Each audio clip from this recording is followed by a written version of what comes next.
Without further ado, please help me welcome Gary Sumner. Getting through the funnel, the tunnel of the funnel. Getting through the tunnel of the funnel, Gary Sumner. Thank you. Welcome, Toastmasters and guests. I'm going to tell a story about a capricious boy. And this is a true story. Let's have a little bit of participation right here for a second. I want adjectives regarding troublemakers, stubbornness, strong-willed. Give me some other adjectives of that nature. Pugnacious. Believe. Pugnacious. Ooh. Come on. Richard. About 3 years ago, I get a phone call from a lady that says she wants me to come clean her carpet. Now, that's not unusual because I'm a carpet cleaner. I get there, ring the doorbell. A young man answers the door, very polite, clean cut. I introduce myself, and he says, my mother's been expecting you. Please come in. Shook my hand, walked me into the door, into the house, introduced me to his mother, and I proceeded to find out what she wanted me to do. Measured everything up, we came up with a price, and I told her I couldn't help but notice what a fine young man that she had raised. I hit a chord there that I didn't know. Her eyes started to tear up, and I apologized. I didn't know what I did or said. And she followed me out to the truck as I started getting things set up, and she says, I apologize for being so emotional, but that kid's going to be the death of me yet. I'm sorry, I don't understand. He's such, he looks like he could be in a Lassie show, for crying out loud.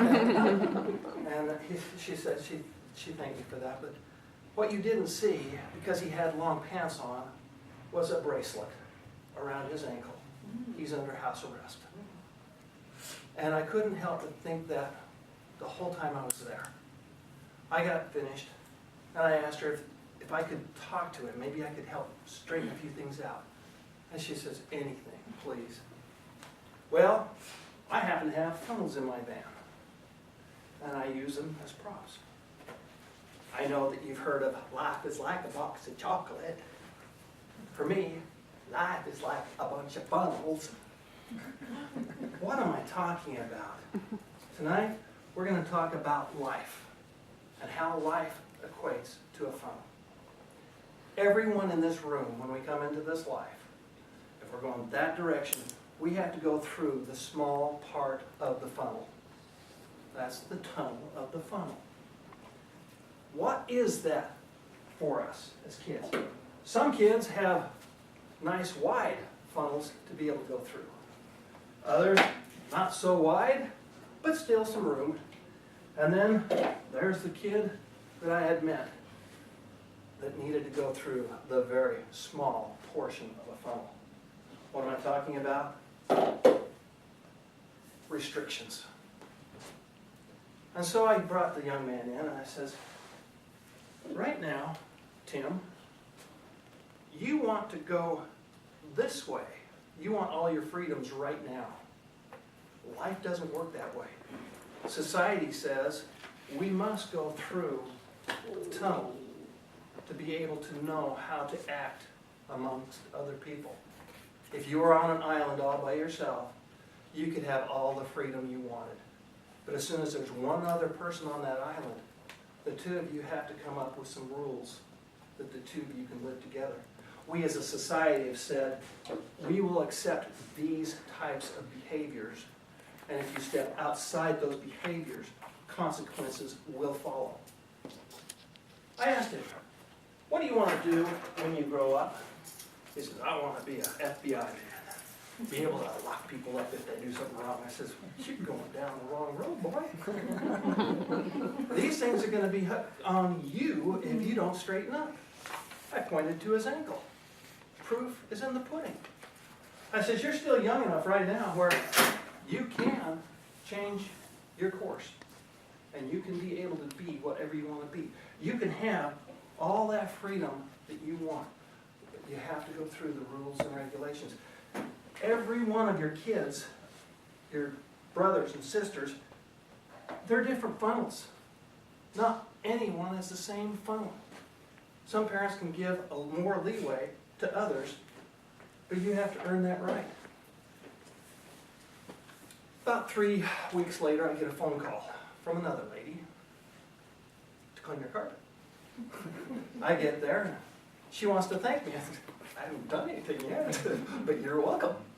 She says, no, I want to thank you for helping my grandson. Since you talked to him, he's come around pretty good. And I says, let's just hope that is the course that he has decided to go. Because I know at the age of 14, you can be pretty doggone stubborn if you want to be. 3 years later, I get the phone call from the mother. Wants me to come clean the carpet again. And I get there. I'm so excited. I always like seeing my old clients. And I asked, how's your son? No tears. I think she had cried them all out. She said, about a month ago, some gentleman showed up at the door with handcuffs and cuffed him. Put him in the back of the car, and he drove off.